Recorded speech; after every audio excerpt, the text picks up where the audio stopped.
अस्सलाम व्यूअर्स, मेरा नाम है मोहम्मद तलहा और आप मेरा यूट्यूब चैनल हिकमत होम देख रहे हैं। व्यूअर्स, हमारा टॉपिक चल रहा था कलवंजी बालों के लिए दरिया। तो ये उस वीडियो का तीसरा पार्ट है। इसमें मैं आपको एक तीसरा तरीका, बड़ा एक आसान सा तरीका बताऊंगा। तो वीडियो को शुरू से आखिर तक लाजमी देखिएगा। इसमें आपने बेरी के पत्ते ले लेने हैं 1 पाव और कलवंजी ले लेनी है आधा छटांग। इन दोनों चीज़ों को आपने 4 किलो पानी में डालकर इसको उबालना है और हल्की आंच पर उबालना है। और उबलते उबलते जब ये 4 किलो पानी 2 किलो रह जाएगा, इसको आप उतार के साइड पर रख लें और इसको ठंडा होने दें। और जब ये पानी नीम गर्म हो जाएगा, आपने इस पानी से सर धोना है।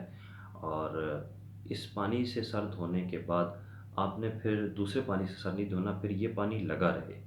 ठीक है, ये एक बड़ा आसान सा तरीका है। इसमें मैं आपको एक तरीका बताता हूँ बड़ा आसान सा, कि आप ये 2 किलो पानी को भर के आप रख लें और किसी बॉटल में।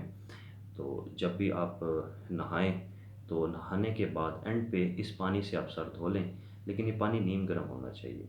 तो इसका जो नुस्खे का मकसद यही है कि ये पानी आपके जितना बालों में लगा रहेगा, तो उतना आपको फ़ायदा होगा। कम से कम 2 से ढाई माह या 3 माह तक इसको मुसलसल करें। और ये बड़ा आसान तरीका है, तकरीबन 2 किलो पानी आपका 2 से 3 दिन आराम से चल जाएगा। तो इस नुस्खे पे अमल करें, फ़ायदा उठाएं और फ़ीडबैक ज़रूर दें। और अगर आपको फ़ायदा हो तो कमेंट में लाजमी लिखें। वीडियो को लाइक करें, ज़्यादा से ज़्यादा शेयर करें और चैनल को सब्सक्राइब ज़रूर करें, ताकि हमारी हर आने वाली वीडियो आप तक बर वक्त पहुँच सके। आज तक के लिए इतना ही। दुआ में याद रखिएगा। अल्लाह हाफ़िज़।